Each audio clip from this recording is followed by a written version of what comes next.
খুব গায়ে লাগছে একটা কথা আমাদের আর কি, যে ইসলামিক স্বর্ণযুগকে একজন বলছেন, কিছু মানুষ বলছেন যে এটা মধ্যযুগ। শুধুমাত্র 2026 সালে বাংলাদেশে এই পর্যন্ত খুন হয়েছে 464 জন, ধর্ষণ হয়েছে 666টা, ধর্ষণ মামলায় গ্রেপ্তার হয়েছেন 530 জন, খুনের মামলায় গ্রেপ্তার হয়েছেন 604 জন। প্রতিদিন গড়ে 6 থেকে 7টা খুন হয়েছে এবং শিশু ধর্ষণ উল্লেখযোগ্য হারে বেড়েছে। ইসলাম নবী সাল্লাল্লাহু আলাইহি ওয়াসাল্লাম নবুয়ত পাওয়ার আগের সময়টা আবু জেহেলদের যুগ, ওইটাকে যদি তারা বলেন এটা মধ্যযুগ, আমি একমত। আর যদি ওনারা এটা মিন করেন যে ইসলাম আসার পরে রাসূল সাল্লাল্লাহু আলাইহি ওয়াসাল্লামের যুগ, সাহাবীদের যুগ, তাবেঈনদের যুগ, তাবেঈনদের যুগ, ইসলামের যে এই যে প্রায় 1200 বছর, এটাকে যদি তারা বলেন মধ্যযুগ, তাহলে আপনাদের সাথে আমাদের ঈমান আর কুফরের সম্পর্ক হবে। 2026 সালের শুরু থেকে নিয়ে আজকে পর্যন্ত আমাদের বাংলাদেশে এই তথাকথিত মুসলিম রাষ্ট্রে, আমরা তো মনে করি যে বাংলাদেশ একটা কি ইসলামিক রাষ্ট্র, তাই না? আমরা মনে করি যে একটা 80% মুসলিমের রাষ্ট্র। আমরা ভাবি যে আমরা উমর রাদিয়াল্লাহু আনহুর খেলাফতের মধ্যে আছি। আমাদের চলাফেরা দেখলে মনে হয় যে আমরা উমর রাদিয়াল্লাহু আনহুর খেলাফতে বাস করতেছি। সব ঠিক, সব পারফেক্ট, কোনো অসুবিধা নাই। নামাজ পড়ছি, কোরবানি হচ্ছে, গরুর মাংস খাচ্ছি, তাসবিহ তাহলিল করছি, আল্লাহর রাস্তায় সময় দিচ্ছি, দাওয়াতের কাজ হচ্ছে। আমরা মনে করি যে সব মনে হয়ে গেছে। আমাদের অনেকের ধারণা যে আমরা একটা ইসলামিক রাষ্ট্রে বাস করি। তো বাস্তবতায় আসি, শুধুমাত্র 2026 সালে বাংলাদেশে এই পর্যন্ত খুন হয়েছে 464 জন, 464 জন শুধুমাত্র 2026 সালে। ধর্ষণ হয়েছে 666টা, ধর্ষণ মামলায় গ্রেপ্তার হয়েছেন 530 জন, খুনের মামলায় গ্রেপ্তার হয়েছেন 604 জন। প্রতিদিন গড়ে 6 থেকে 7টা খুন হয়েছে এবং শিশু ধর্ষণ উল্লেখযোগ্য হারে বেড়েছে। বাংলাদেশের পুলিশের প্রকাশিত পরিসংখ্যান অনুযায়ী অপরাধের বৃদ্ধির হার, চুরি বেড়েছে 12%, অপহরণ বেড়েছে 71%, ছিনতাই বেড়েছে 37%, ডাকাতি 43%। মোট মামলা হয়েছে এই 2026 সালে 1,81,737টা, খুন ইন টোটাল 3,786টা। সবচেয়ে উদ্বেগজনক বৃদ্ধি হচ্ছে অপহরণ, ধর্ষণ, চাঁদাবাজি, ডাকাতি এবং ছিনতাই। শুধুমাত্র ঢাকায় 107টা খুন, সারা দেশে 854টা। ঢাকার মধ্যে উল্লেখযোগ্য হারে বেড়েছে ছিনতাই, চাঁদাবাজি, গ্যাং, কিশোর গ্যাং, রাজনৈতিক সহিংসতা এবং ধর্ষণ। এ বিষয়ে 2025 সালের শেষ থেকে 26 সালের অভিযানে গ্রেপ্তার হয়েছেন 22,464 জন, আগ্নেয়াস্ত্র উদ্ধার 483টা, গুলি উদ্ধার এরকম 4,500, মোট আটক 64,000। আর অনেক তথ্য আছে, এগুলো বলা আপনাদের কাছে উদ্দেশ্য না, এগুলো বের করতেই থাকা যাবে। বলা উদ্দেশ্য হচ্ছে যে এত কিছু হয়ে যাওয়ার পরেও এটা শুধু একটা বছরের 6 মাস 7 মাসের একটা পরিসংখ্যান, আরো অনেক পরিসংখ্যান আছে, এগুলো বলা উদ্দেশ্য না, এটা বলতে থাকলে তো অনেক সময় যাবে। এত কিছুর পরেও আমাদের কাছে মনে হয় যে আমরা খুবই উন্নত আধুনিক একটা সভ্যতায় বসবাস করছি। আগে ছিল লাত, উজ্জা, হবল, মানাত দেখা যেত ভিজিবল, এখন দেখা যায় ইনভিজিবল ইলাহ, যেমন ডেমোক্রেসি, সেকুলারিজম, কমিউনিজম, ন্যাশনালিজম, এগুলো ইনভিজিবল ইলাহ। আগে ছিল ভিজিবল ইলাহ, লাত, উজ্জা, হবল, মানাত, আর এখন হচ্ছে ইনভিজিবল ইলাহ, যেগুলোর মানুষ পূজা করে, আনুগত্য করে, দাসত্ব করে। ইলাহ তাকেই বলা হয় যার মানুষ দাসত্ব করে। যেমন প্রবৃত্তি, নফসের প্রবৃত্তি, নফসের তাবেদারি করাটাকেও বলা হয়েছে নফসকে ইলাহ বানিয়ে নেওয়া। নফসের তাবেদারি করাকে বলা হয়েছে কোরআনে ইলাহ বানিয়ে নেওয়া, উপাসনা করা। কারো মন যাচ্ছে একটা অন্যায় করি, সে নফসের তাবেদারি করলো, তার মানে সে নফসকে ইলাহ বানিয়ে নিল। আর এখানে আমরা এই তন্ত্রমন্ত্রগুলো পূজা করি।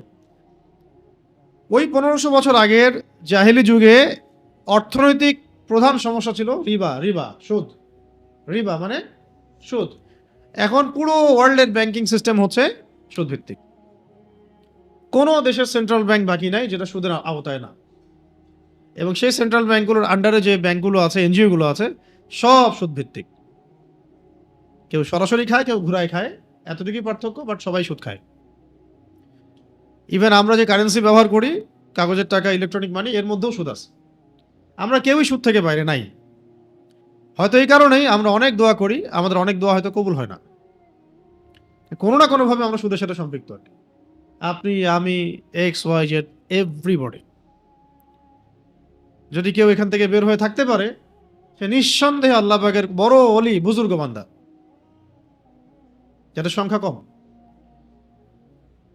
কারণ ওয়ার্ল্ডের ইকোনমিক ফাংশনটা এভাবেই তারা করেছে, সুদের বাইরে আপনি যেতে পারবেন না।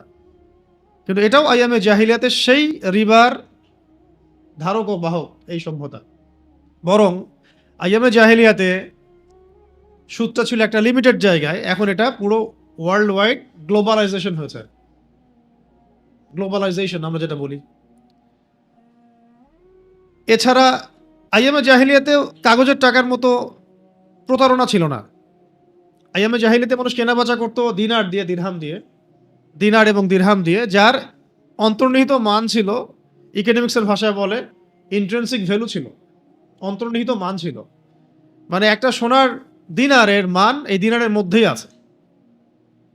আর কাগজের টাকা যত টাকায় আপনার সামনে থাকুক, এর মান এর ভিতরে নাই, অন্য কোথাও আছে। যেমন আপনি যদি এখন আজকে 5 ভরি গোল্ড কিনে রেখে দেন, নিঃসন্দেহে আপনি আজকে থেকে 10 বছর পরে লাভবান হবেন, সিম্পল, বেশি পাবেন। আজকে যদি আপনি 5 ভরি গোল্ডের সমপরিমাণ ক্যাশ বাসায় রেখে দেন, আজকে থেকে 10 বছর পরে এই ক্যাশের মান কমে যাবে। এতে করে আপনার শ্রমও চুরি হয়ে গেল, আপনার সম্পদও চুরি হয়ে গেল। ধরেন আপনি 1 লাখ টাকা রেখেছেন, 5 বছর পর দেখলেন সেটা হয়ে গেছে 50,000। তার ওই যে 50,000 চলে গেল, সেই 50,000 টাকা আর্ন করতে আপনাকে সময় দিতে হয়েছে, শ্রম দিতে হয়েছে, তাই না? ওইটা ভ্যানিশ হয়ে গেল গায়ে। শুধু আপনার সম্পত্তি চলে গেল না, আপনার সময়ও চলে গেল, শ্রমও চলে গেল। তাহলে এই পুঁজিবাদী অর্থ ব্যবস্থার সাথে যারা সম্পৃক্ত, তারা শুধু মানুষের সম্পদ ছিনিয়ে নিচ্ছে না, মানুষের শ্রম, সময়, রক্তও ছিনিয়ে নিচ্ছে। আমি কি বোঝাতে পারছি? হয়তোবা অনেক কথা একটু কঠিন মনে হতে পারে, প্রথমবার রিপিট করে কয়েকবার শুনলে ঠিক হয়ে যাবে। এবং আজকে আমরা পড়াশোনা করতে গিয়ে দেখলাম, পৃথিবীতে এখন রাইট নাও, আজকে পর্যন্ত পৃথিবীতে 2% পুঁজিবাদী মানুষ। কয় পার্সেন্ট? পুরো বিশ্বের পপুলেশনের মোট 2% পুঁজিবাদী মানুষ। বাকি 50 থেকে 60% মানুষের ইকোনমি, অর্থ ব্যবস্থাকে নিয়ন্ত্রণ করছে। 2% পুঁজিবাদী মানুষের কাছে যে পরিমাণ সম্পদ আছে জমা করা, এটা দিয়ে বাকি 50%কে খাওয়ানো যাবে। এটাকে বলা হয় ক্যাপিটালিজম। কি বলে? ক্যাপিটালিজম মানে পুঁজিবাদ। ইসলাম এখানে দিয়েছিল সাম্য, জাকাত, যে ধনীর কাছে সম্পদ আসলে গরিবকে দিতে হবে, তখন মার্কেটের মধ্যে সম্পদের ফ্লো সৃষ্টি হবে, সম্পদ হাত থেকে হাতে কনভার্ট হবে, সেও খাবে, আমিও খাবো, সেও পড়বে, আমিও পড়বো। আর বিজনেস যখন করা হবে, তখন আল্লাহ পাক কাউকে ধনী করবেন, কাউকে গরিব করবেন। আর সুদের মধ্য দিয়ে যেটা হয়েছে, ধনী হবে দিন দিন, আর গরিব দিন দিন গরিব হবে। এগুলো আমাদের চোখের সামনে হচ্ছে।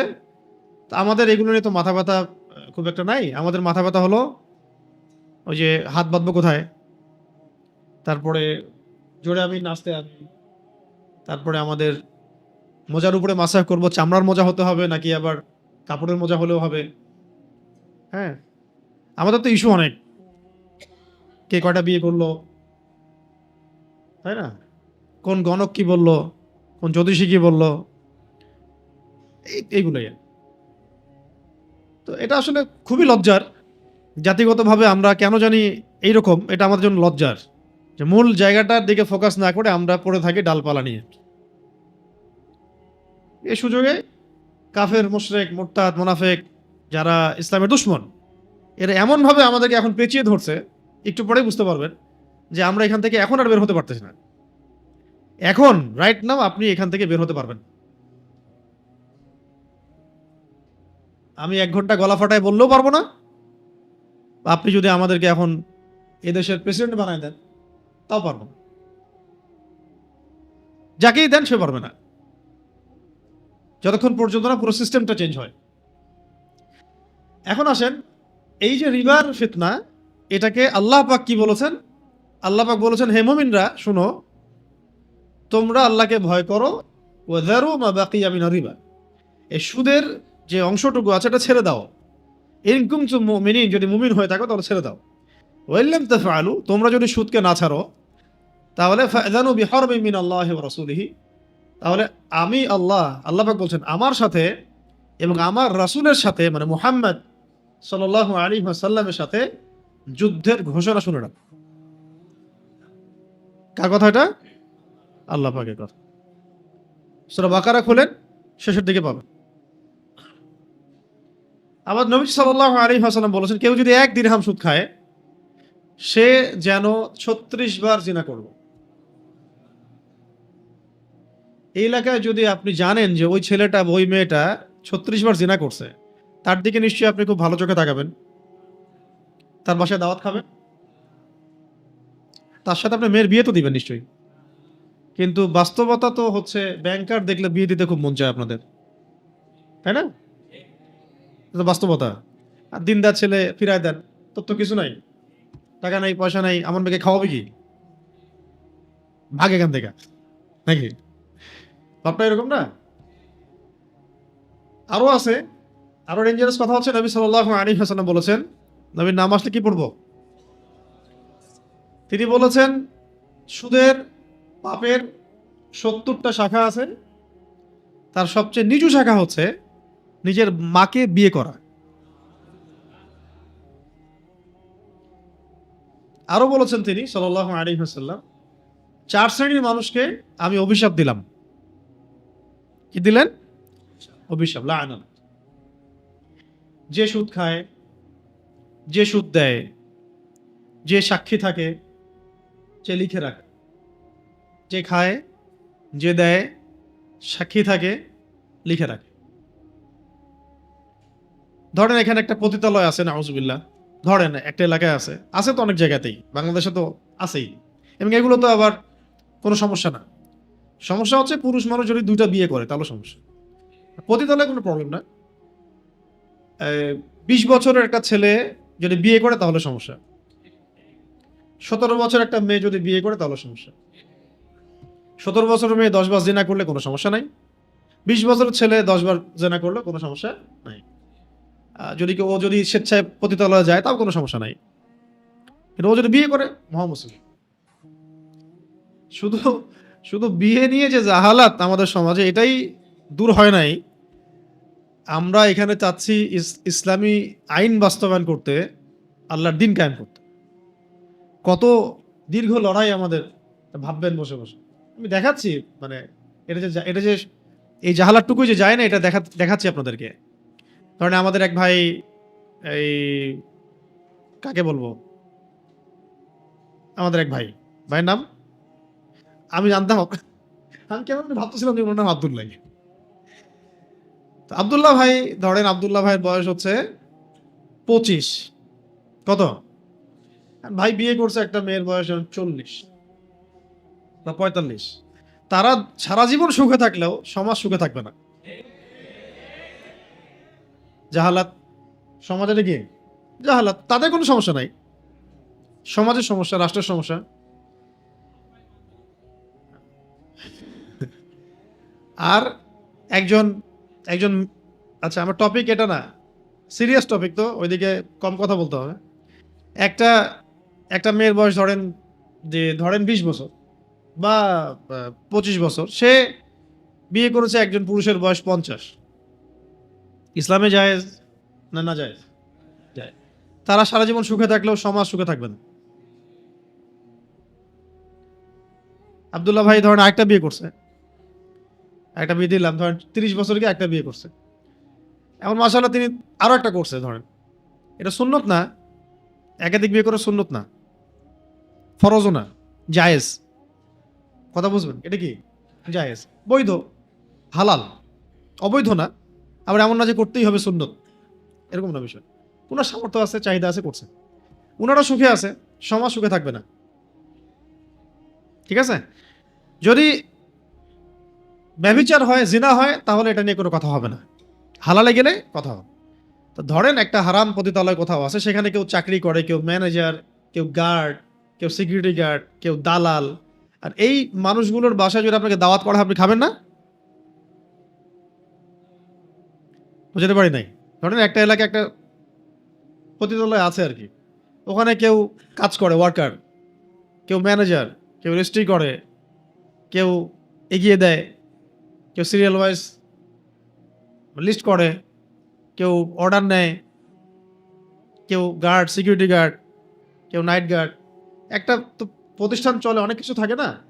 তো এখন এই প্রতিষ্ঠান বলে উদাহরণটা দিচ্ছি, এখানে যারা যারা জব করে, যারা কাজ করে, তাদের বাসায় আপনি দাওয়াত খাবেন না? কেন খাবেন না? আপনার ঘৃণা লাগবে, ঘৃণা লাগবে না? এর চেয়ে 70 গুণ বেশি পাপ হচ্ছে যারা সুদের সাথে সম্পৃক্ত। কি বুঝতে পারছি? আল্লাহ পাক আমাদেরকে সুদ থেকে বাঁচান। আমি বলতে চাচ্ছিলাম আইয়ামে জাহিলিয়াতের সুদ আর এখনকার ওয়ার্ল্ডের গ্লোবাল সুদের মধ্যেও অনেক পার্থক্য আছে। তাহলে আমরা কি এই যুগটাকে খুব উন্নতি, অগ্রগতি, প্রগতির যুগ বলবো, না আসলে আইয়ামে জাহিলিয়াত বলবো? আচ্ছা, খুব মানে গায়ে লাগছে একটা কথা আমাদের আর কি, যে ইসলামিক স্বর্ণযুগকে একজন বলছেন, বা কিছু মানুষ বলছেন যে এটা মধ্যযুগ। তা মধ্যযুগ বলতে ওনারা কি বোঝাচ্ছেন সেটা তাদের কাছ থেকে ব্যাখ্যা নেওয়া দরকার। যদি তারা মধ্যযুগ বলতে এটা বুঝান যে আইয়ামে জাহেলিয়াত মানে ইসলাম আসার আগের যুগটাকে যদি তারা বলেন মধ্যযুগ, ঠিক আছে, কোনো তর্ক নেই তাদের সাথে, তারা শতভাগ সঠিক। ইসলাম মানে নবী সাল্লাল্লাহু আলাইহি ওয়াসাল্লাম নবুয়ত পাওয়ার আগের সময়টা, আবু জেহেলদের যুগ, ওইটাকে যদি তারা বলেন এটা মধ্যযুগ, আমি একমত, আমরা একমত, অসুবিধার কিছু নেই। আর যদি ওনারা এটা মিন করেন যে ইসলাম আসার পরে রাসূল সাল্লাল্লাহু আলাইহি ওয়াসাল্লামের যুগ, সাহাবীদের যুগ, তাবেঈনদের যুগ, তাবেঈনদের যুগ, ইসলামের যে এই যে প্রায় ১১২০০ বছর, এটাকে যদি তারা বলেন মধ্যযুগ, তাহলে আপনাদের সাথে আমাদের ঈমান আর কুফরের সম্পর্ক হবে। কি মিন করছেন এটা তো তারা বলতে পারবেন। কিন্তু যেহেতু শরিয়া আইন বাস্তবায়নের বিপরীতে কথাগুলো আসছে, তাহলে আমরা ধরে নিচ্ছি ইসলামের শরিয়া আইন কি আপনারা মধ্যযুগের আইন বলছেন নাকি? যেহেতু শরিয়া আইন বাস্তবায়নের বিপরীতে কথাটা আসছে, যেটা তো মধ্যযুগ না, শরিয়া আইন বাস্তবায়ন করতে হবে, তাহলে আমরা ধরে নিচ্ছি যে আপনার ইসলামিক লস বিধিবিধানটাকে বলছেন মধ্যযুগের বিধিবিধান। তার মানে হয় আপনারা জেনে শুনে ইসলামের বিরোধিতা করছেন, অথবা আপনারা অজ্ঞ। ধরে নিলাম যে আপনারা অজ্ঞই, কারণ যদি আমরা এটা ধরে নেই যে আপনারা ইচ্ছা করে ইসলামের বিরোধিতা করছেন, তাহলে তো মাসালা অনেক দূর চলে গেল। তা ধরে নিলাম যে ঠিক আছে, হয়তো বেচারা জানে না, আমাদের কাজ কি হবে? জানানো। কি কাজ? জানানো এবং প্রমাণ করা যে ইসলাম সর্বযুগের জন্য শ্রেষ্ঠ। ইসলাম চির প্রাচীন, চির নতুন, চির আধুনিক, এটা প্রমাণ করা আমাদের কাজ। আইয়ামে জাহিলিয়াতে দুটা ভাব পাইছেন, শিরক এবং রিবা। আরেকটা মহামারী ছিল আইয়ামে জাহিলিয়াতে, সেটা হলো মাদক। আর আপনি একটু নিজেরাই ভাবেন, এই এলাকায়, ঢাকায়, ঢাকার বাইরে, পুরো বাংলাদেশে মাদকের প্রভাবটা কেমন? খুব অল্প না বেশি? আমার তো মানে প্রত্যেক 10 জনের মধ্যে একজনকে পাওয়া যাবে যে মাদকাসক্ত। আল্লাহ ভালো জানে। এবং এটা রাষ্ট্রীয়ভাবে হারাম না, রাষ্ট্রীয়ভাবে নিষেধ না যে কেউ মদ খেতে পারবে না, খাইলে শাস্তি হবে, এমন কিন্তু না। চাইলে আপনি খেতে পারেন, রাষ্ট্র আপনাকে বাধা দিবে? মদের লাইসেন্স আছে না, খেতে পারো। অথচ এটা আল্লাহ পাক হারাম করেছিলেন, আমরা হালাল করলাম। আল্লাহ হারাম করেছিলেন, আমরা কি করলাম? হালাল করলাম। আরেকটা সমস্যা ছিল আইয়ামে জাহেলিয়াতের আরেকটা বড় সমস্যা ছিল গোত্রীয় হানাহানি। গোত্রীয় হানাহানি এটা আমাদের ওয়ার্ল্ডে এবং এখনকার প্রেক্ষাপটে নাই। এটা এখন পলিটিক্যাল দ্বন্দ্বের রূপ নিয়েছে, সামাজিক দ্বন্দ্বের রূপ নিয়েছে, বৈশ্বিক দ্বন্দ্বের রূপ নিয়েছে। আমরা বুঝতে পারলাম এটাও যায়নি পুরোপুরিভাবে। আরেকটা মারাত্মক সমস্যা ছিল, সেটা হলো জিনা, ব্যভিচার। জিনা, ব্যভিচার এটা আমাদের সমাজে কম না বেশি? যে চাচাদের দাড়ি পেকে গেছে তাদের সময় যতটা ছিল না, এখন তার চেয়ে 10 গুণ, 20 গুণ, 30 গুণ বেশি। বেশি না? এগুলো কমন, এগুলো আইয়ামে জাহিলিয়াতেও ছিল, এখন তো মহামারী। এছাড়াও আইয়ামে জাহিলিয়াতে এমন কিছু ছিল না যেটা এখনকার যুগে আছে। এগুলো ছাড়াও আইয়ামে জাহিলিয়াতেও এমন কিছু ছিল না যেগুলো এখনকার যুগে বিদ্যমান। যেমন পর্নোগ্রাফি। আইয়ামে জাহিলিয়াতে কোনো পর্নোগ্রাফি ছিল না। যে যুগটাকে আপনি সবচেয়ে বর্বর বলছেন, সবচেয়ে জঘন্য বলছেন, ওই যুগটাতেও পর্নোগ্রাফির মতো মারাত্মক অভিশাপ ছিল না। ছিল না। মানে জিনাকে ভিডিও করে সারা ওয়ার্ল্ডে ব্যবসা করা, বাণিজ্য করা, এটা কখনো ছিল না। এটা একটা ইন্ডাস্ট্রি, যেমন ফিল্ম ইন্ডাস্ট্রিজ, তারপর স্পোর্টস ইন্ডাস্ট্রিজ, কর্পোরেট সেকশনগুলো যেভাবে ইন্ডাস্ট্রি করে তুলেছে, এরকম একটা ইন্ডাস্ট্রির নাম হলো পর্ন ইন্ডাস্ট্রি। এখানে যারা কাজ করে সবাই অভিনেতা, অ্যাক্ট্রেস, অ্যাক্টর। এমন না যে বিষয়টা রিয়েল, বিষয়টা ফেক। শুটিং করা হয়, শ্যুট করে, এবং এটাকে এমনভাবে উপস্থাপন করে তারা যে মানুষের ভিতরে এটার মানসিকভাবে তাকে অসুস্থ করে ফেলা আর কি। যেটাতে এডিক্টেড হয়ে যাবে সে, এর মধ্যে মাদকের মতো পথ হারায় ফেলবে সে।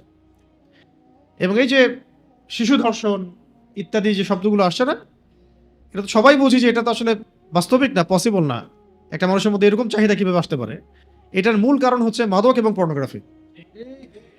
সে সে মাদক গ্রহণ করার পরে এই মানুষগুলো আর মানুষ থাকে না, আর পর্ন এডিক্টেড হওয়ার পরে সে হিতাহিত জ্ঞান হারায় ফেলে যে সে কার সাথে কি করতে হবে।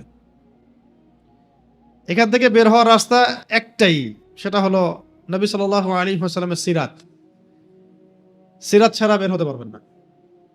সিরাত, ইসলাম, কোরআন, সুন্নাহ, এর বাইরে মানবতার মুক্তির কোনো রাস্তা নাই, কোনো রাস্তা নাই। আইয়ামে জাহিলিয়াতে পর্নোগ্রাফি ছিল না, এখন সারা ওয়ার্ল্ড ওয়াইড, এবং এটাই হচ্ছে এই পাপগুলোর মূল কারণ।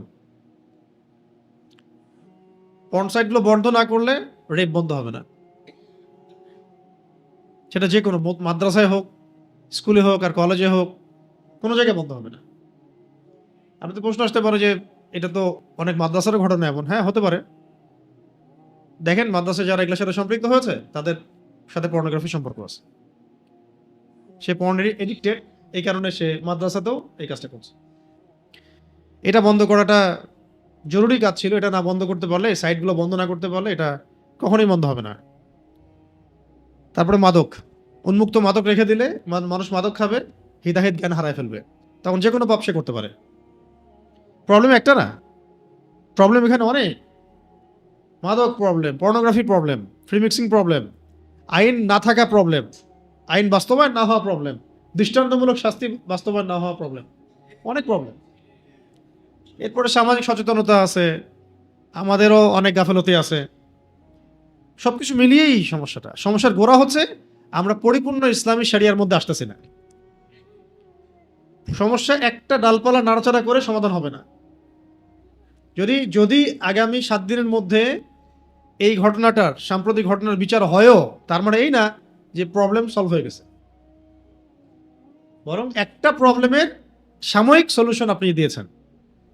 এরকম প্রবলেম বাংলাদেশে গ্রামে গ্রামে, শহরে শহরে আরো বহু আছে। এমন অনেক কিছু আমরা ভুলেও গেছি, অনেক কিছু আমরা জানিও না, অনেক কিছু মিডিয়াতে আসেই নাই, তাই না? এটা এত হাইলাইট হচ্ছে কেন? কারণ তার বাবা বলেছে যে আমি তো জানি যে আপনারা বিচার করতে পারবেন না। এই কথাটা তাগুতের গায়ে লাগছে। কথাটা 100% সত্য। কথাটা কি 100% সত্য যে আপনাদের কোনো রেকর্ড নাই এগুলো বিচার করার। এটা গায়ে লেগে গেছে, মিডিয়াতে এটা ফলো করে প্রচার হয়ে গেছে। এর আগে মাগুরার ঘটনা ধামাচাপা পড়ে গেছে, পড়ছে না? এরকম আরো শত শত ঘটনা ধামাচাপা পড়ে গেছে। হাদি ভাই গায়েব হয়ে নাই, ইস্যু নাই। আমাদের ঢাকায় বিমান ক্র্যাশ হয়ে গেল একটা প্রতিষ্ঠানে, এতগুলো বাচ্চা মারা গেল, কোন আলোচনা আছে? এরকম একটার পর একটা ইস্যু আসছে, ধামাচাপা পড়ে গেছে। তো এটা হাইলাইট হওয়ার কারণ হচ্ছে আঙ্গুল উঠানো, প্রতিবাদ করা যে আপনারা পারবেন না, আপনারা পারেন নাই, আপনারা ফেইলার। ওটা গায়ে লাগছে, তাই একটু নাড়াচাড়া হচ্ছে। এটাও হয়তো দু একদিন পর ঠান্ডা হয়ে যাবে, কিন্তু সমস্যা সলভ হবে না। এই সমস্যা থেকে আমি, আপনি, আপনার মেয়ে, আমার বোন, আমার মা, আমরা তো সেফ থাকতে পারবো না। কারণ সমস্যার শেকড়ে আমরা হাত দিচ্ছি না। শেকড়ে হাত দেওয়ার জন্য যে ওহির বিধান দরকার, যে দিন দরকার, যে আদর্শ দরকার, যে আইন দরকার, যে শরিয়া দরকার, এখানে আমরা আসছি না। আসছি না কেন? কারণ আমরা নিজেরাই চাই না যে আল্লাহর জমিনে শরিয়া আইন কায়েম হোক। শরিয়া আইন কায়েম হলে তো আমি সুদ খাইতে পারবো না, আমি তখন মদ খাইতে পারবো না, চুরি করতে পারবো না, পতিতালয়ে যেতে পারবো না, মদ খাইতে পারবো না, বারে যেতে পারবো না। আমাকে পর্দা করতে হবে, নামাজ পড়তে হবে, ইসলামী আইনে আসতে হবে। চুরি করলে হাত কেটে ফেলবে, মদ খাইলে বেত্রাঘাত করবে, জিনা করলে বেত্রাঘাত করবে, ডাকাতি করলে একদিকের হাত কেটে ফেলবে, একদিকের পা কেটে ফেলবে, খুন করলে কেসাস করবে, ধর্ষণ করলে প্রকাশ্যে গুলি করে মৃত্যুদণ্ড দিয়ে দিবে একদম। আমরা তো নিজেরাই চাই না যে শরিয়া আইন বাস্তবায়ন হোক, কারণ আমরা তো পাপ করতে পারবো না। শরিয়া আইন হয়ে গেলে, শরিয়া আইন হয়ে গেলে আমরা তো নিজেরাই পাপ করতে পারবো না। মানুষ পাপের এক্সেসের জন্যই শরিয়া আইন চায় না আমাদের দেশে। আমরা এমন ইসলাম চাই যেটা একটু সুইট সুইট ইসলাম, মিষ্টি মিষ্টি। আমরা একটু ইসলাম পালন করব, আবার একটু অন্যায় করব, আবার একটু সুবিধা মতো কিছু ইসলামী বিধান পালন করব, আবার নিজে যেটা পারি না সেটা ইগনোর করব। এভাবে চাই আমরা। আমরা আনুষ্ঠানিক ইসলাম চাই, পরিপূর্ণ ইসলাম চাই না। এই জন্য আল্লাহ পাকের পক্ষ থেকে এই যে সিচুয়েশনগুলা, এগুলো আমাদের উপরে গজব, আযাব, যিল্লাতি, এগুলো আমাদের উপর জিল্লতি, আযাব, গজব। এবং আপনারা ভাববেন না যে এটা শেষ হয়ে গেছে, ভাববেন না যে এটা শেষ, হতেই থাকবে যতদিন পর্যন্ত না এই নেশন পরিপূর্ণ শরিয়া আইন দ্বারা পরিচালিত হয়। আর বলবেন, অনেকে বলবে যে এটাই কি একমাত্র সমাধান? শরিয়া আইন বাস্তবায়ন করাটাই একমাত্র সমাধান না। যাদের উপরে বাস্তবায়ন করব সেই মানুষগুলোকে আল্লাহর পথে নিয়ে আসাটাই সমাধান।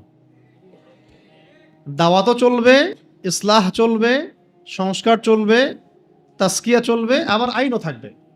তখন দেখা যাবে সবকিছু মিলিয়ে সমাজটা সুন্দর হবে। এটা নবী সাল্লাল্লাহু আলাইহি ওয়াসাল্লামের দেখানো পথ পদ্ধতি। আমাদের নবীজি কি শুধু আইনই বাস্তবায়ন করেছেন? মানুষকে দাওয়াত দেন নাই, ইসলাহ করেন নাই, বুঝান নাই? বুঝিয়েছেন, দাওয়াত দিয়েছেন, কাছে টেনেছেন, চিকিৎসকের মতো কাজ করেছেন। পরে যখন ক্যান্সার হয়েছে তখন অস্ত্রোপচারও করেছেন।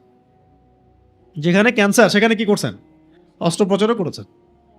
ওটা হলো ইসলামে হুদুদ, কিসাস এবং জিহাদ। আইয়ামে জাহেলিয়াতে বিয়ে কেন্দ্রিক একটা জাহালাত ছিল না। 12 বছরের, 15 বছরের, 18 বছরের কোনো নারী বিয়ে করলে কেউ বলতো না যে সে বাল্য বিবাহ করছে। কমন ছিল ওই সময়। আইয়ামে জাহেলিয়াতে তালাকপ্রাপ্ত মেয়ের বিয়ে সহজেই হতো, একাধিক বিয়েও হতো সহজেই। আইয়ামে জাহেলিয়াতে মার্কেট প্লেস উন্মুক্ত ছিল, আমাদের এখনকার মতো সিন্ডিকেট ছিল না। আইয়ামে জাহেলিয়াতে ভাই, নিজের ভাই বা গোত্রের মানুষ, এলাকার মানুষ, গোত্রের মানুষ, সে যদি অন্যায় করত পুরা গোত্র তাকে সাপোর্ট দিত। এত বন্ডিং ছিল তাদের মধ্যে। আর ন্যায় করলে তো কোনো কথাই নাই। যেমন নবী সাল্লাল্লাহু আলাইহি ওয়াসাল্লাম নবুয়তের দাওয়াতের কাজ করছেন, পুরা বনু হাশেম গোত্র তাকে সাপোর্ট দিচ্ছে। বনু হাশেমের সব ইসলাম কবুল করে নাই, কিন্তু তাকে সাপোর্ট দিচ্ছে গোত্রের কারণে। নবী সাল্লাল্লাহু আলাইহি ওয়াসাল্লামকে বয়কট করা হয়েছে 3 বছর। এই শিয়াবে আবু তলেবে পাহাড়ের নিচে তারা উন্মুক্ত একটা কারাগারের মধ্যে, বলা যায় উন্মুক্ত খোলা আকাশের নিচে তারা বসবাস করেছেন 3 বছর। এই বন্ডিং আপনি এখন ইসলামপন্থীদের মধ্যেই পাবেন না। এই যে বন্ডিংটা, এটা আপনি ইসলামপন্থীদের মধ্যেই পাবেন না। আর এখানে তো বনু হাশেমের সবাই ইসলাম কবুল করে নাই, অমুসলিম তারা। তখন তারা নবী সাল্লাল্লাহু আলাইহি ওয়াসাল্লামকে সাপোর্ট দিয়েছেন গোত্রের কারণে। আমার চাচা, আমার ভাতিজা, আমার মামা, আমার এই কারণে। এটা আইয়ামে জাহেলিয়াতে ছিল, এই যুগে পাবেন না। আইয়ামে জাহিলিয়াতে তারা যে জুয়া খেলতো, জুয়া তো খেলতো ওরা। তো এই জুয়ার টাকা দিয়ে তারা বহু মানুষকে উপকার করত। হ্যাঁ, ওদের মধ্যে এগুলো ছিল। মেহমান আসলে বাসায় যদি একটা মাত্র পশু থাকতো, গবাদি পশু, একটাই পশু আছে তার, ওইটাও সে কুরবানি করে খাওয়াই দিত। আইয়ামে জাহিলিয়াতেও মানুষ এমন ছিল। আইয়ামে জাহিলিয়াতে সম্ভ্রান্ত বংশের কোনো মেয়ে কখনো জেনা করতো না। সম্ভ্রান্ত ভালো বংশের কোনো মেয়ে কখনো ব্যভিচার করতো না। যখন মক্কা বিজয় হয়ে গেছে তখন নবী সাল্লাল্লাহু আলাইহি ওয়াসাল্লাম সবাইকে মাফ করে দিয়েছেন, বায়াত নিচ্ছেন। তখন আবু সুফিয়ানের স্ত্রী হিন্দা রাদিয়াল্লাহু আনহা, তাদের বায়াত নেওয়া হচ্ছে। তখন নবী সাল্লাল্লাহু আলাইহি ওয়াসাল্লাম বলছেন যে তোমরা আল্লাহর সাথে কাউকে শরীক করবে না, জিনা করবে না। যখন বলেছেন জিনা করবে না, তখন তিনি বলছিলেন যে ইয়া রাসূলুল্লাহ, সম্ভ্রান্ত বংশের কোনো মেয়ে কি জিনা করতে পারে? আইয়ামে জাহিলিয়াতেও তারা এটাকে বুঝতেন যেটা তো কখনো সম্ভবই না। সম্ভ্রান্ত বংশের একজন নারী কিভাবে জিনা করতে পারে? আইয়ামে জাহিলিয়াতে কোনো কিছুকে সত্য বলে তারা যদি বিশ্বাস করতো, এর উপর থাকতো, তারা জান দিয়ে দিবে, তাও এর বাইরে যাবে না। আর যদি কোনো কিছু মিথ্যা মনে করে তাহলে তারা সেটা স্বীকার করবে না। আইয়ামে জাহেলিয়াতেও আবু জেহেল, আবু লাহাব, উতবা, সাহেবারা এটা বিশ্বাস করতো যে কোরআন আল্লাহর বাণী, কিন্তু পলিটিক্যাল কারণে বিরোধিতা করত। আবু জেহেল জানতো কোরআন আল্লাহর বাণী। আইয়ামে জাহিলিয়াতে আবু জেহেল রাও আল্লাহকে বিশ্বাস করত। তারা বলতো যে আমরা আল্লাহ পাকের তাওহীদের রুবুবিয়্যাত তো বিশ্বাস করি, মানতে অসুবিধা কি? অন্য ইলাহগুলো বাদ দিতে হবে, এটা মানতে অসুবিধা। আর মুহাম্মাদের আনুগত্য করতে হবে, এটা মানতে অসুবিধা। আইয়ামে জাহিলিয়াতে ওই বড় বড় কাফের যারা ছিল, এরাও কেউ নবুয়ত দাবি করে নাই, কেউ বলে নাই যে আমরা নবী। বলেছে আমরা এই নবীকে মানি না, দাবি করে নাই যে আমরা নবী। এখন এই এই আধুনিক যুগে এসে, সো কল্ড আধুনিক যুগে এসে ভণ্ড নবীর ছড়াছড়ি সব জায়গায়, এবং ওই ভণ্ডদের সাথে আমরা ব্যবসা করি, বাণিজ্য করি, ওদের পণ্য ছাড়া চলে না। মানে এভাবে বলতে থাকলে আপনাদের আজকে রাত 12টা বাজবে। আর আমি এক কথায় বলতে চাচ্ছি, আইয়ামে জাহেলিয়াতে এমন অনেক কিছু ছিল না যেটা আপনি এখনকার ওয়ার্ল্ডে দেখতে পারবেন। একটা বলে না যে কন্যা সন্তানকে জীবন্ত দাফন করে দিত, এইটা তারা করেছিল। কেন জানেন কেন করেছে কন্যা সন্তানকে জীবিত দাফন? সমাজ নারীর অধিকার খর্ব করতে করতে করতে, মানে জিনা, ব্যভিচার, সম্পত্তি নাই, বিয়ে ভালো উন্মুক্ত বিয়ে নাই, নারীর ব্যাপারটা এত পেরেশানির হয়ে গেছে। বাবা মনে করতো যে এই মেয়েকে নিয়ে আমি সারা জীবন কি করব, এই মেয়ের নিরাপত্তা আমি কিভাবে দিব, এই মেয়েকে নিয়ে আমি কিভাবে চলবো সমাজের মধ্যে। যদি কালকে আমার মেয়েকে কেউ উঠাই নিয়ে যায়, অপহরণ করে, ডাকাতি করে, তাকে তুলে নিয়ে যায়, তাকে ধর্ষণ করে, আমি কিভাবে মুখ দেখাবো, কি করবো মেয়েটাকে? এই পেরেশানির চিন্তাগুলো থেকে মেয়ে সন্তান জন্ম নিলে তারা দাফন করে ফেলতো। এখন আধুনিক সমাজ, সোকল্ড আধুনিক সমাজে আইন শৃঙ্খলা পরিস্থিতি, ধর্ষণ, গুম, খুন, রেপ, বাচ্চা ধর্ষণ, এগুলো যেভাবে বাড়তেছে, অদূর ভবিষ্যতে তো আমাদের সমাজেও অনেক বাবা বলবে যে আমার মেয়ে সন্তান দরকার নেই, পুঁতে ফেলো এটা। আপনারা তো দিন দিন ওই জায়গায় নিয়ে যাচ্ছেন সমাজকে, আপনারা তো নতুন করে আবার ওই জায়গায় নিচ্ছেন সমাজটাকে। আর এইসব ইস্যুতে আপনি কোনো নারীবাদীকে পাবেন না রাস্তায়, কোনো নারীবাদী নেই। নারীবাদী কোনো সংগঠন, শাহবাগ, রাম, বাম, প্রগতিশীল কেউ নাই। এই কাজের চেয়েও যদি ছোট কোনো কাজও দাড়ি টুপি বলা কোনো মানুষ করতো, এদের কাউকে বাসায় পাইতেন না, সব রাস্তায়। এখন এগুলো নাই। বুঝতে পারতেছেন যে আসলে সমস্যাটা কোথায়? এদের সবার সমস্যা ইসলাম নিয়ে। এইরকম একটা সমাজে, যেটা কথা আমি বললাম চাই আমি জাহিলিয়াতের মধ্যে, এমন একটা সমাজে নবী সাল্লাল্লাহু আলাইহি ওয়াসাল্লাম যখন বেড়ে উঠতেছেন, তিনি নিজে কখনো কোনো পাপের সাথে সম্পৃক্ত হন নাই। মাসুম মিনান নাস, আগেও কোনো গুনাহ করেন নাই, পরেও কোনো গুনাহ করেন। মূর্তি পূজাকে ঘৃণা করতেন, বরং তিনি ওই সময় এতিমদের খোঁজ খবর নিতেন, বিধবাদের খোঁজ খবর নিতেন, মানে মুসাফিরের সাহায্য করতেন, দরিদ্র সাহায্য করতেন, আত্মীয়তা সম্পর্ক রক্ষা করতেন, মানুষের উপকার করতেন। তিনি পেরেশান থাকতেন যে মানুষগুলোকে কিভাবে আল্লাহর পথে বা ভালো পথে ফিরাবো। হেল্পফুল ফুজর তৈরি করলেন মানুষকে সঠিক পথে আনার জন্য, গৃহযুদ্ধ যেন বন্ধ হয়। এভাবে যখন তার বয়স 40-এ পৌঁছালো, এর মধ্যে তিনি বিয়ে করলেন, ব্যবসা করলেন, বিয়ে করলেন, স্ট্যাবলিশ হলেন। 40 বছর বয়সে আল্লাহ রাব্বুল আলামিন তাকে ওহী করলেন, ইকরা বিসমি রাব্বিকাল্লাযী খালাক, খালাকাল ইনসানা মিন আলাক, ইকরা ওয়া রাব্বুকাল আকরাম আল্লাযী আল্লামা বিল কলম আল্লামাল ইনসানা মা লাম ইয়ালাম। এখানে একটা পয়েন্ট হচ্ছে যে এই জাহেলি সমাজটাকে যে নবী আপনি পরিবর্তন করতে চাচ্ছেন, এটা মানুষের মস্তিষ্ক প্রসূত জ্ঞান দিয়ে, বিদ্যা দিয়ে, বুদ্ধি দিয়ে হবে না। ওই হেরা গুহায় নবীজি বসে থাকতেন, ধ্যান করতেন, আল্লাহকে ডাকতেন, ইবাদত করতেন। এটার অর্থ হচ্ছে নবী সাল্লাল্লাহু আলাইহি ওয়াসাল্লাম সমাজের এই অরাজকতার অবস্থা দেখে নিজেকে আলাদা করে রাখতেন, পৃথক হয়ে থাকতেন। ভাল লাগতো না তার কাছে সমাজের এই সমস্যাগুলা, অবস্থাগুলা। নিজে একা থাকতেন, হেরা গুহায় বসে থাকতেন, ধ্যান করতেন, আল্লাহকে ডাকতেন, দোয়া করতেন, আল্লাহর কাছে রাস্তা চাইতেন কিভাবে কি করবেন। তখন আল্লাহ রাব্বুল আলামিন তাকে ওহী করলেন। প্রথম ওহীটা হচ্ছে পড়ো। প্রথম ওহীটা কি? তিনি বললেন আমি তো পড়তে জানি না। তারপর আবারও বলা হচ্ছে পড়ুন। আমি তো পড়তে জানি না, আবারও বলছে পড়ুন। মানে এই জাহেলি সমাজকে পরিবর্তন করতে হলে আপনাকে একটা অভ্রান্ত সত্যের উৎস লাগবে, একটা ওহীর জ্ঞান লাগবে, আল্লাহর পক্ষ থেকে একটা বিধান লাগবে, হ্যাঁ, আল্লাহর পক্ষ থেকে একটা আইন লাগবে, গাইডেন্স লাগবে। সেটা হলো কোরআন, সুন্নাহ, দ্বীন ইসলাম। এবার এই ওহীর বিধান নিয়ে তিনি যখন দাওয়াতের কাজ শুরু করলেন, 3 বছর গোপনে দাওয়াত দিলেন, তারপরে প্রকাশ্যে দাওয়াত দিলেন, মানুষ বিভিন্ন রকম কথাবার্তা বলল, তিনি এগিয়ে গেলেন, সবর করলেন, প্রয়োজনে হিজরত হলো। একবার আবিসিনিয়াতে, তারপর আবার তায়েফে চেষ্টা করলেন, মদিনায় হিজরত করলেন, ইসলামী রাষ্ট্র কায়েম হলো, দাওয়াতের সাথে এবার জিহাদ শুরু হলো, আস্তে আস্তে মক্কা বিজয় হলো। আর মক্কা বিজয়ের পরে আপনি যদি আইয়ামে জাহিলিয়াতের ওই পাপগুলোর লিস্ট করেন, মক্কা বিজয়ের পরে আপনি এর কোনো একটা পাপও আর খুঁজে পাবেন না। 23 বছরের মধ্যে নবী সাল্লাল্লাহু আলাইহি ওয়াসাল্লাম, ভালো করে বুঝেন, মাত্র 23 বছরের মধ্যে, কত বছর? মাত্র 23 বছরের মধ্যে নবী করিম সাল্লাল্লাহু আলাইহি ওয়াসাল্লাম আল্লাহ পাকের পক্ষ থেকে আসা কোরআন সুন্নাহকে হাতে নিয়ে দাওয়াতের মধ্য দিয়ে, তাবলীগের মধ্য দিয়ে, ইসলাহের মধ্য দিয়ে এবং জিহাদের মধ্য দিয়ে পুরো আরবের মধ্যে তিনি দিন কায়েম করলেন, যেখানে আইয়ামে জাহিলিয়াতের একটা পাপও আর বাকি থাকলো না। না কোনো শিরক থাকলো, না মূর্তি থাকলো, না কোনো সুদ থাকলো, না কোনো নারীর কোনো শ্লীলতাহানি থাকলো, না কোনো জিনা, না ব্যভিচার, না ধর্ষণ, না মাদক, আর না গোত্রীয় হানাহানি, কিছুই না। কত বছর? আপনার আমার স্বাধীনতা তো 50 বছর হয়ে গেছে, ব্রিটিশ গেছে আরো 100 বছর হয়ে গেছে। কি হয়েছে আমাদের?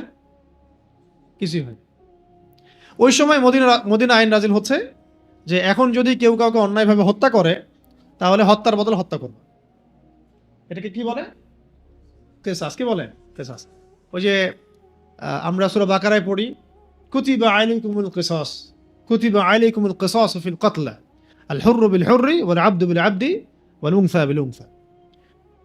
কুতিবা আলাইকুমুস সিয়াম তো আমরা নিয়েছি ঠিকই, ওই সূরার মধ্যেই আছে, ডানে বামে কুতিবা আলাইকুমুস সিয়াম, তোমাদের উপর সিয়ামকে ফরজ করা হয়েছে। তো রমজান মাসে মাশাআল্লাহ বাংলাদেশে সবাই রোজা রাখে, মুসলিমরা বেশিরভাগই। ওইটারই সামনে আছে কুতিবা আলাইকুমুল কিসাস, তোমাদের উপর কিসাসকে আমি ফরজ করেছি। এটা যে ফরজ, এটা আমাদের অনেকে জানেই না। সেই আল্লাহ পাকই ফরজ করেছেন, যে আল্লাহ পাক রমজানে রোজা ফরজ করেছেন। আবার আরেকটু পিছনে গেলে আবার পাবেন কুতিবা আলাইকুমুল কিতাল, তোমাদের উপর যুদ্ধকে ফরজ করেছি। ও তো আলোচনাই নাই। আমরা পয়লা বৈশাখে ইয়া বানাবো, হাতি ঘোড়া, এগুলা বানাবো আর কি। যখন অন্য দেশ বানায় মিসাইল, আমরা বানাই হাতি ঘোড়া। ওটাই নাকি প্রোগ্রেস, ওটা ওদের প্রোগ্রেস। আর হুজুররা তো দেশটাকে পিছাই দিল, তাই না? হুজুররা দেশটাকে পিছাই দিল না, তো ভাষা তো ওদের এরকমই আর কি। তো এখন কুতিবা আলাইকুমুল কিসাসে আসেন, এটা কোথায় ফরজ হলো? মদিনা মক্কায়? মদিনায়। কারণ এখানে আমাদের রাষ্ট্র আছে, আমাদের সবকিছু আমাদের কন্ট্রোলে। এখানে আল্লাহ পাক আমাদেরকে আইন দিচ্ছেন একটা একটা করে। কুতিবা আলাইকুমুল কিসাস, তোমাদের মধ্যে কেউ যদি কাউকে হত্যা করে অন্যায়ভাবে, এটা কিসাস করতে হবে, মানে হত্যার বদলে হত্যা। আল্লাহ পাক আইন দিলেন, জিনা যদি কেউ করে এখন মদিনায়, তাহলে 100টা বেত্রাঘাত করবে। কয়টা? 100টা বেত্রাঘাত করবে। যদি কোনো বিবাহিত ব্যক্তি ব্যভিচার করে, বিবাহিত কোনো ব্যক্তি যদি ব্যভিচার করে, তাহলে তাকে কোমর পর্যন্ত পুঁতে পাথর নিক্ষেপ করে রজম করবে। তাহলে অবিবাহিতর জন্য একটা আইন, বিবাহিত হলে আরেকটা আইন। এগুলো কিন্তু আল্লাহ পাকের আইন। ঠিক যেমন নামাজ পড়তে হবে, নামাজের আগে ওযু করতে হবে, হজের বিধান আছে, জাকাতের বিধান আছে, রমজানের সওমের বিধান, এগুলো যেমন শরিয়া, এটাও শরিয়া, এগুলো শরিয়া। আবার দিলেন, যদি কেউ ডাকাতি করে তাহলে হাত পা উল্টা দিক থেকে কেটে ফেলবে, হাত পা উল্টা দিক থেকে কেটে ফেলবে। কেউ যদি আল্লাহ এবং তার রাসূলকে গালি দেয়, মানে মুরতাদ হয়ে যায়, কটূক্তি করে মুরতাদ হয়ে যায়, তাহলে তাকে মৃত্যুদণ্ড দিবে। ধর্ষণ করলে প্রকাশ্যে মৃত্যুদণ্ড দিবে আর কি। এইভাবে বেশ কিছু আইন নাজিল করা হলো মদিনায়। এখন এই লসগুলো কে দিয়েছেন? আল্লাহ রাব্বুল আলামিন। কখন দিয়েছেন? মদিনায়। এই আইনগুলো কোথায় আছে? কোরআনে এবং হাদিসে এবং সুন্নায়। যদি কেউ এই আইনগুলোকে মধ্যযুগীয় বর্বর বলে, সে কাফের। যদি না জেনে বলে, জানি না, কোনো কিছু জানে না, পড়াশোনা করে নাই, না জানে, বুঝে না, তাহলে তাকে সুযোগ দিতে হবে যে আপনি কি জানেন যে ইসলামের এই কথাগুলো বলা কুফরি? জেনে বুঝে যদি বলে হ্যাঁ আমি জানি এগুলো ইসলামে আছে, জেনেই বলছে এটা মধ্যযুগীয়, তাহলে স্পষ্ট কাফের। আর যদি বলে আমি জানতাম না ইসলামে এগুলো আছে, আমি পড়ি নাই, এখন জানলাম, তওবা করে ফিরে আসলাম, তাহলে আল্লাহ পাক সুযোগ দিবেন তওবার। এখন এই আইনগুলোর ইম্প্যাক্টটা কি ছিল, এটা দেখাই। এই আইনগুলোর ইম্প্যাক্ট কি ছিল, যেটাকে এই রামবাম প্রগতিশীল যেগুলো আছে সকল, তারা যেটাকে মধ্যযুগীয় বলতেছে, বরং এটা কিন্তু মধ্যযুগীয় হলো না, বরং আইয়ামে জাহেলিয়াতকে দূর করলো। বরং এই আইনগুলা আইয়ামে জাহেলিয়াতে যে ব্যাপক চুরি, ব্যাপক জেনা, ব্যাপক ধর্ষণ, ব্যাপক সুদ, ব্যাপক শিরক, ব্যাপক ফাসাদ, এগুলোকে 23 বছরে দূর করে দিল এই আইনগুলা। কিভাবে দূর করে দিল? এই আইনের আগে মানুষকে তৈরি করা হলো ইমানের দাওয়াত দিয়ে, আকীদার দাওয়াত দিয়ে, ইসলামের দাওয়াত দিয়ে, পরকালের চেতনায় উদ্বুদ্ধ করে আল্লাহর কাছে ফিরে আসো, আমাদেরকে আল্লাহর কাছে জবাব দিতে হবে, কবর আছে, মিজান আছে, পুলসিরাত আছে, কিয়ামত আছে। মানুষ ইন্টারনালি পরিবর্তন হতে শুরু করলো। যখন মানুষ পরিবর্তন হতে হতে এমন একটা জায়গায় আসলো যে তারা যে কোনো আইন মানতে প্রস্তুত আল্লাহ পাকের পক্ষ থেকে, তখন বিধানগুলো আসা শুরু করলো। শুরুতে কিন্তু বিধান চাপিয়ে দেওয়া হয় নাই। আগে মানুষের আকীদা আমল সংস্কার করা হয়েছে, যে মানুষ এগুলো মানার মতো যোগ্য কিনা। শুরুতেই বলা হয়নি মদ ছেড়ে দাও, প্রথমে বলা হচ্ছে মদের মধ্যে উপকারিতা আছে কিছু, ক্ষতি বেশি। হ্যাঁ, তারপরে বলা হলো যে মদ খেয়ে তোমরা নামাজের ধার কাছে এসো না। ধাপে ধাপে চতুর্থ ধাপে গিয়ে বলা হলো মদ হারাম। মানে একটা নেশনকে আগে তৈরি করা, শরিয়া বিধান মানার ব্যাপারে উদ্বুদ্ধ করা, এটাই হচ্ছে আমাদের কাজ বাংলার মাটিতে। কারণ বাংলাদেশের মানুষ আল্লাহকে মহব্বত করে, রাসূলকে মহব্বত করে, দিনকে ভালোবাসে। এখন তারা কি শরিয়া আইন মানার জন্য প্রস্তুত কিনা, ওই জায়গায় নিয়ে যেতে হবে আগে। এখন যেমন সবাই বলতেছে না যে এইসব আইন দিয়ে কোনো কাজ হবে না, এখন বলতেছে না যে শরিয়া আইন অনুযায়ী বাস্তবায়ন করেন, ফয়সালা করেন। এই আগুন থামাইতে পারবেন না তো আপনারা। মানুষকে, মানে আলেমদেরকে জেল দিয়ে মানুষকে মাইনাস করে ফেলে এই জেনারেশনের মধ্যে আগুন থামাইতে পারবেন না। এভাবে এভাবে আস্তে আস্তে বেশিরভাগ মানুষই বলা শুরু করবে যে আমরা এইসব তন্ত্রমন্ত্র চাই না, আল্লাহর আইন চাই। এই দিন বেশি দূরে নাই কিন্তু। এই প্রত্যেকটা ঘটনাই একটা একটা করে আস্তে আস্তে মানুষের মধ্যে এটা উস্কে দিবে, আগুন স্ফুলিঙ্গ তৈরি করবে যে এগুলো বোগাস জিনিস, bogus economy, bogus political system, এগুলো দিয়ে আমাদের কোনো কাজ নাই। আমাদের কাছে কোরআন আছে, সুন্নাহ আছে, আল্লাহ আছেন, রাসূল আছেন, এই আইন দিয়ে আমরা চলবো। মানুষই বলবে ইনশাআল্লাহ কয়দিন পরে। মানুষকে দাওয়াতটা দেয়াই হচ্ছে আমাদের কাজ, এবং এটা যে সবচেয়ে আধুনিক সেটা তারা বুঝবে, এবং এটাতে কাজ হচ্ছে। কিভাবে এই আইনগুলো সমাজ চেঞ্জ করলো দেখেন, কয়েকটা এক্সাম্পল দিয়ে, মিসাল দিয়ে আমি শেষ করতেছি। একজন সাহাবী তিনি নবী সাল্লাল্লাহু আলাইহি ওয়াসাল্লামের কাছে এসে বললেন যে ইয়া রাসূলুল্লাহ, যে চুরি করেছে সে তো বনু মখজুম গোত্রের, বনু মখজুম গোত্রের মখজুমি নারী চুরি করেছে, এখন সম্ভ্রান্ত বংশের মেয়ে। আল্লাহ পাক তো বলেছেন হাত কেটে ফেলতে। কেউ বলার সাহস পাচ্ছে না নবী সাল্লাল্লাহু আলাইহি ওয়াসাল্লামকে যে এটার কোনো শিথিলতা আছে কিনা, ফাঁকফোকর আছে কিনা। তো সবাই পরামর্শ করে একটা কাজ করলো। ওসামা বিন জায়েদ রাদিয়াল্লাহু আনহু, তিনি নবী সাল্লাল্লাহু আলাইহি ওয়াসাল্লাম প্রিয় ভাজন, তো ওসামাকে দিয়ে বলানো যায় কিনা। তিনি হচ্ছে যায়েদ বিন হারেসা রাদিয়াল্লাহু আনহুর ছেলে, ওসামা বিন যায়েদ রাদিয়াল্লাহু আনহু। যায়েদ বিন হারেসা তায়েফের সাথী, ঠিক আছে? তো ওসামা বিন যায়েদ রাদিয়াল্লাহু আনহু এসে কোনোভাবে এটা একটু বলেই ফেলছেন, ইয়া রাসূলুল্লাহ তো বনু মাখজুম গোত্রের মেয়ে। তখন নবী সাল্লাল্লাহু আলাইহি ওয়াসাল্লাম মানে রাগে চেহারা লাল হয়ে গেছেন। তিনি বলছেন যে, তুমি সুপারিশ করতেছো আমার কাছে মাখজুমি নারীর ব্যাপারে? আল্লাহ পাকের হদ সম্পর্কে তুমি আমাকে সুপারিশ করতেছো? জেনে রাখো যে আমার মেয়ে ফাতিমাও যদি চুরি করত, আমি তার হাত কেটে ফেলতাম। মানে শুধু আইন না, আইনের বাস্তবিক প্রয়োগ দিয়ে সমাজ সংস্কার হয়েছে, এবং সেটা আল্লাহ পাকের আইনের বাস্তব প্রয়োগ দিয়ে। থিওরিটিক্যাল ছিল না বিষয়টা, প্র্যাকটিক্যাল ছিল। এবং এত ইনসাফ, এত ন্যায় ছিল যে আমার মেয়ে হলেও আমি এটা করব। আমার মেয়েও যদি চুরি করে, আমি তার হাত কেটে ফেলব। তো নবী সাল্লাল্লাহু আলাইহি ওয়াসাল্লামের এই অংশটুকু আমরা নিতে চাই না। নবী সাল্লাল্লাহু আলাইহি ওয়াসাল্লাম মধু খাওয়া, মিষ্টি খাওয়াটা আমরা নিতে চাই, ঠিক আছে? এবার একজন নারী আসছেন, উনিও সাহাবী, এসে বলছেন যে ইয়া রাসূলুল্লাহ, আমি তো অন্যায় করে ফেলছি, আমাকে পবিত্র করেন। কি করছো অন্যায়? আমি অন্যায় করেছি ইয়া রাসূলুল্লাহ, আমাকে পবিত্র করেন। না, তুমি বাসায় চলে যাও, বাসায় যাও, আল্লাহর কাছে ইস্তেগফার করো, আল্লাহ মাফ করে দেবে। কোর্টে মামলা চলে আসলে তো বিচার করতে হবে। তুমি বাসায় যাও, ইস্তেগফার করো, আল্লাহ মাফ করে দিবে। তিনি বলছেন, না ইয়া রাসূলুল্লাহ, আপনি মায়েজ আসলামী রাদিয়াল্লাহু আনহুকে যেভাবে ফিরাই দিয়েছেন, আমাকে সেভাবে ফিরাই দিবেন না। আমি পবিত্র হইতে চাই, আমাকে পবিত্র করেন। মানুষের ঈমান দেখেন, মানুষ বলতেছে অন্যায় করে এসে, ইয়া রাসূলুল্লাহ, আমি পবিত্র হতে চাই, আমাকে পবিত্র করেন।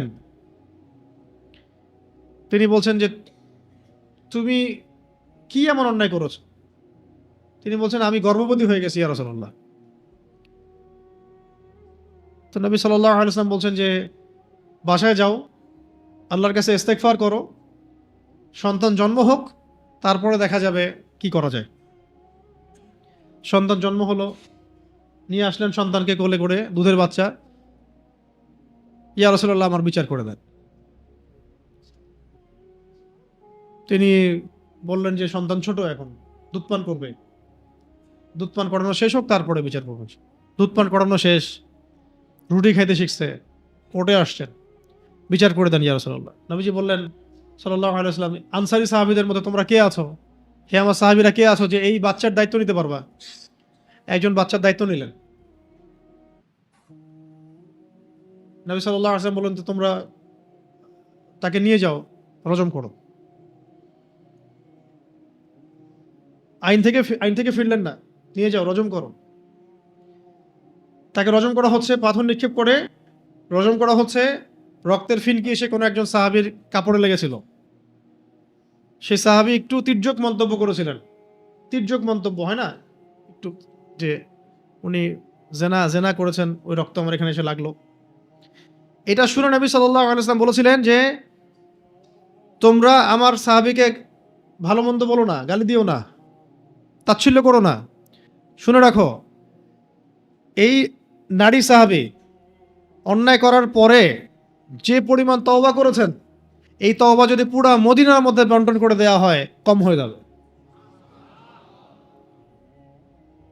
বিচার হয়েছে এইভাবে নবী সাল্লাল্লাহু আলাইহি ওয়াসাল্লামের যুগে। ওমর রাদিয়াল্লাহু আনহুর যুগে মদ পান করেছেন, দিয়েছেন 40 লাঠি থেকে 80 লাঠি বেত্রাঘাত নিয়ে গেছেন তিনি। নিজের আপনজনের মধ্যে একজন মদ পান করার পরেও ওমর রাদিয়াল্লাহু আনহু নিজের হাতে শাস্তি দিয়েছেন। সান্ত্বনার বাণী শুনে আসেন নাই খালি। ওমর রাদিয়াল্লাহু আনহুর সময় এমন হয়েছে যে আমর ইবনে আস রাদিয়াল্লাহু আনহু, বিখ্যাত সাহাবী, তিনি মিশরের গভর্নর তখন। তার ছেলে তার বাবার পলিটিক্যাল পাওয়ারে কিছু একটা অন্যায় করেছিলেন, অন্য কারোর উপর পাওয়ার দেখাইছে আর কি, হয় না এমন? তা বুঝতেই পারতেছেন কি হতে পারে এখনকার যুগে। এটা খবর ওই মিশরের সেই কিপ্তি এসে মদিনায় বিচার দিয়েছে যে আপনার নির্ধারিত গভর্নরের ছেলে আমার উপর জুলুম করছে, তুমি বসো। চিঠি লিখে পাঠাইছেন যে তোমরা দুজনে এখানে আসো, বাবা এবং ছেলে দুজনে আসো। ওমর রাদিয়াল্লাহু আনহু বসে আছেন। আমর ইবনে আস রাদিয়াল্লাহু আনহু বুঝতে পারছেন যে কোন একটা সমস্যা আছে। সন্তানকে বলছেন বারবার, কি করছো বলো ভালো করে।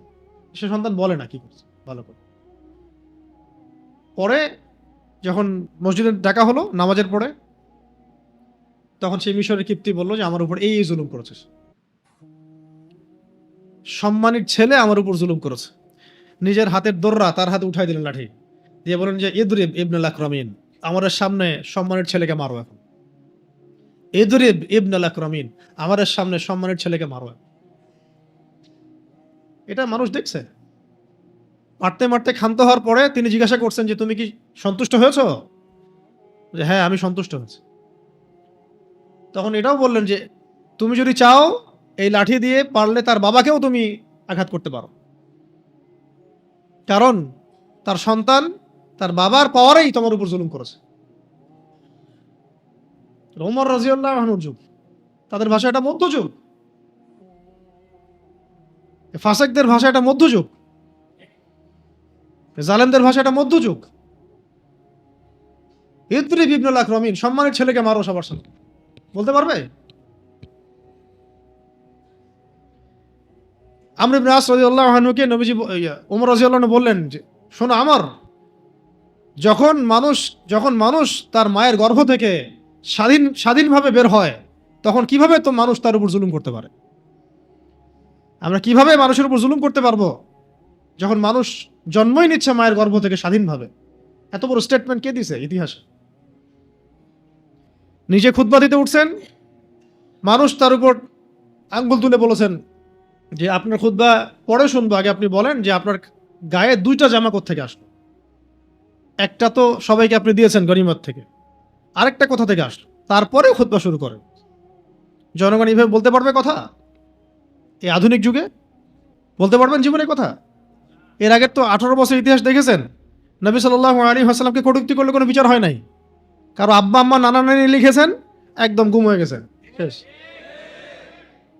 এটা বলতে পারবে ওমর রাদিয়াল্লাহু আনহুর মতো? বলেন আপনার প্রপার্টির হিসাব দেন। এরকম ছিল একজন নারী, ওই যে বাচ্চাকে খাওয়াচ্ছিল রাত্রেবেলা, বাচ্চা কান্নাকাটি করছিল, মনে আছে না ঘটনাটা? ওমর রাদিয়াল্লাহু আনহু, উনি জিজ্ঞাসা করলেন আপনার বাচ্চা কাঁদছে কেন? মা খালি বলছে এতটুকু যে হ্যাঁ দা বাইনি ও বাইন ওমর, এটা আমার আর ওমরের মাঝখানের বিষয়, আমি ওমরের নামে তো বিচার দিব আল্লাহর কাছে। উনি বুঝতে পারেন না যে উনি আমিরুল মুমিনিন, রাত্রেবেলা ভেষ বদল করে তিনি ঘুরছিলেন। তো কি হয়েছে? কথা আমরা এখানে ক্ষুধার্ত অবস্থায় আছি। ওটা শুনে ওমর রাদিয়াল্লাহু আনহু নিজের পায়ে হেঁটে মদিনায় এসে কাঁধে করে বাইতুল মাল থেকে আটার বস্তা নিয়ে পায়ে হেঁটে হেঁটে গিয়ে ওই মহিলার বাসায় গিয়ে রান্না করে খাওয়াই দিয়ে আসছেন। এরা এটাকে বলে মধ্যযুগ। ইনসাফের যুগটাকে বলে কি? একটা মানুষ খুঁজে পাওয়া যায় নাই যে আপনার দুর্নীতি করতেছে, অন্যায় করতেছে। ইসলামিক কোর্টে বসায় দেওয়া হয়েছে আলী রাদিয়াল্লাহু আনহুকে। তো আলী রাদিয়াল্লাহু আনহু এসে বলল যে আমাকে এখান থেকে অপসারণ করে দেন। কেন? তো বিচারই তো আসে না, আমি কি বিচার করব? কোনো কেসই আসে না। আর আপনাকে আমি কেস দেখালাম শুরুতে, এই 6 মাসের কেস কতগুলো ঘটনা করছে। এটা মধ্যযুগ। আল্লাহ পাকের আইনের সুষ্ঠু প্রয়োগ ছিল, এবং আইন ছিল আল্লাহ পাকের পক্ষ থেকে। সেই ডিভাইন ল যখন সমাজের মানুষ মেনে নিয়েছে এবং সেই অনুযায়ী যখন খলিফা বা শাসক বিচার করেছে, তখন সমাজ প্রতিষ্ঠা হয়ে গেছে, শান্তি প্রতিষ্ঠা হয়ে গেছে। তখন সমাজে স্থায়ী শান্তি প্রতিষ্ঠা হয়ে গেছে, সমস্ত অন্যায় দুর্নীতি চলে গেছে।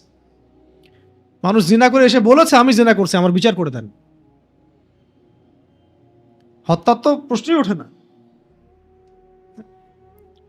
এরকম আরো ঘটনা আছে। তো মূল কথা হচ্ছে ভাই যে আল্লাহ পাকের এই বিধানগুলো যদি আমরা মানার মতো মানসিকতা না লালন করি এখন, এবং সেই আলোকে যদি আমরা আমাদের জনমত গঠন না করি, তাহলে আগামী 50 বছরেও এদেশে একটাও আল্লাহর আইন বাস্তবায়িত হবে না। এবং এই আইনগুলো নিজেদের উপর মানে ইম্পোজ করার আগে আমাদের আকীদা আমল সংস্কার করতে হবে, যে আমরা এগুলো চাই কিনা, আমরা আসলে এগুলো চাই কিনা, আমরা শিরক থেকে বাঁচতে চাই কিনা, সুন্নতে থাকতে চাই কিনা, তাওহীদ চাই কিনা, আমরা সুদ মুক্ত থাকতে চাই কিনা, মাদক মুক্ত থাকতে চাই কিনা। আল্লাহ পাক আমরা সবাইকে ইসলামী আইনের সৌন্দর্য বোঝার তৌফিক দান করেন। বর্বর তো এই যুগের আইন, এই যুগের আইন হলো বর্বর। যখন একজন অপরাধী বলতেছে যে আমিই করছি, তবুও 3 মাস লাগে, 1 মাস লাগে, 7 দিন লাগে, 10 দিন লাগে, সে বলতেইছে যে আমি তো করছি, তাও রিপোর্ট আসতে হবে, 48 ঘন্টা লাগবে, ডিএনএ রিপোর্ট আসবে, এটা হবে সেটা হবে। ইসলামী আইনে এটা দ্রুত বিচার হয়ে যায়। রেপ করছে, এমন রেপের হাজার হাজার কেস আছে, বিচার হয় নাই।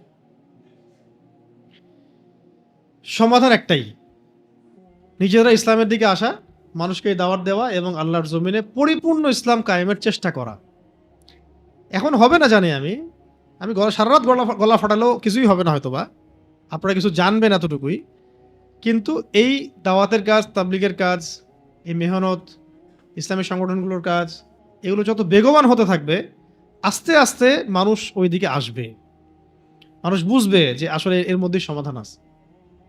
5 বছর লাগুক, 10 বছর লাগুক, 20 বছর লাগুক, একটা দিন আপনি দেখবেন যে বাংলাদেশ শাসিত হচ্ছে ইনশাল্লাহ আল্লাহর আইন দিয়ে।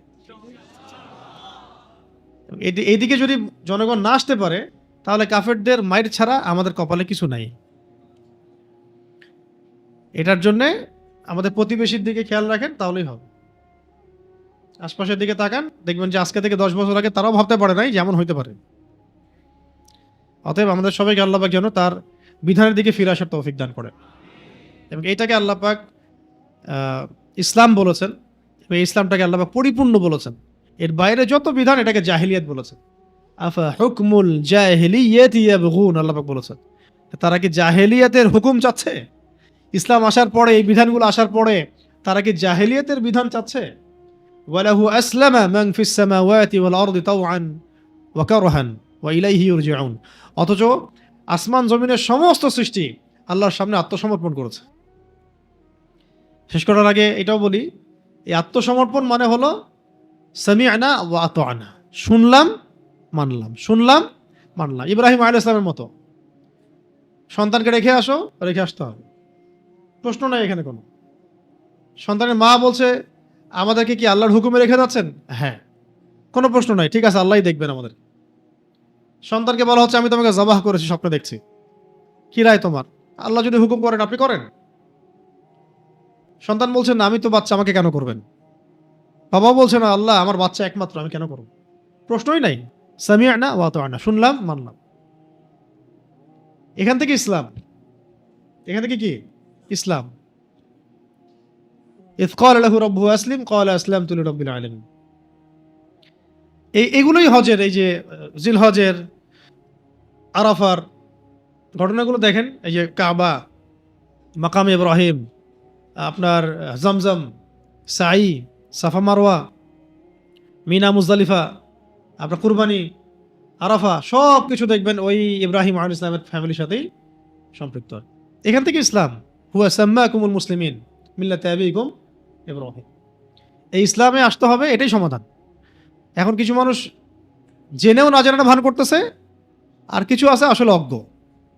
তো অজ্ঞদের কাছে আমাদের দাওয়াত থাকবে আমভাবে সম্ম হলে, যে ইসলামী আইনই হচ্ছে চির আধুনিক, চিরসবুজ এবং সবচেয়ে পরিপূর্ণ ইনসাফে ভরা। এর বাইরে ইনসাফের কোনো রাস্তা নাই।